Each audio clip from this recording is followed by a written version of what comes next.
names of those who are financing terror in this country? Well, I think the process is on. I mean, for this government, I can say that just last week, the Attorney General and other ones have gone to Giwa to go and check because it has to do with a lot of legal issues. And because, again, it has to do with international connections. Some of them have funds coming from outside. We cannot do anything from within. So we know them. We know some of these elements. Yeah, like the ones. The local ones. The local ones, what they do normally is they try to employ a few individuals, provide motorcycles to them, something to do, and those ones are remitting funds daily into some accounts. Really? Yes, so it's been tracked. Those are issues. So all the money they get from the bandits go into...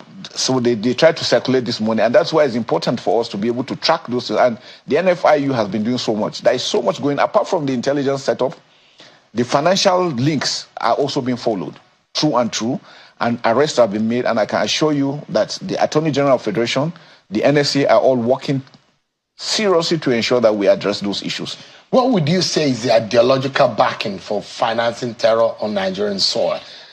Take from the Northeast region, and I'd like to be educated if there is some kind of funding for banditry too, because we do know that terror in the Northeast is being backed by some foreign elements and with connivance with local elements. Yeah. Is banditry also being backed by foreign funding? You know, they work. You know, criminals work together.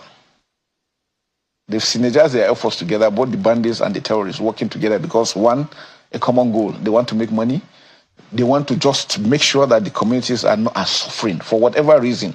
And again, some part of politics. You know, some individuals don't also want, when there is peace, it shows that the government is doing well. And when there's no peace, it shows the government is not doing well.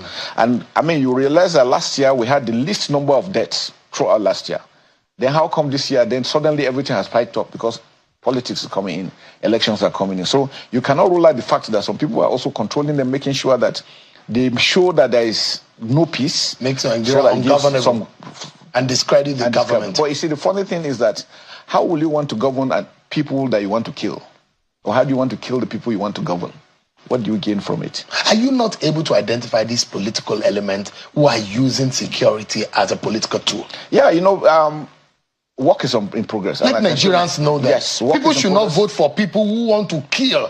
Work is in progress. So that they can get advantage. They don't care what happens.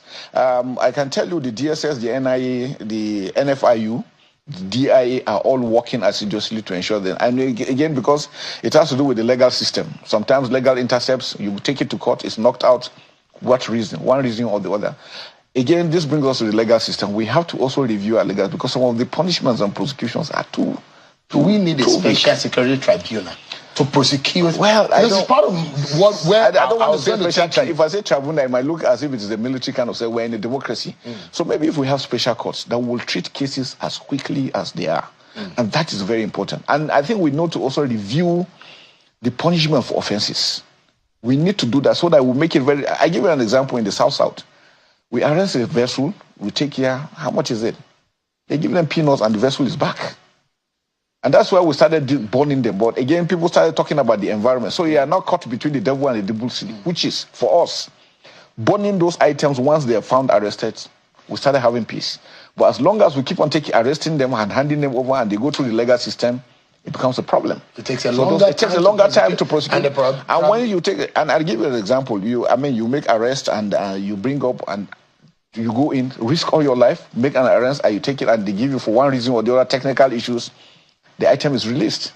Tomorrow you think that soldier is ready to sacrifice himself to go and make arrests again, it becomes a problem.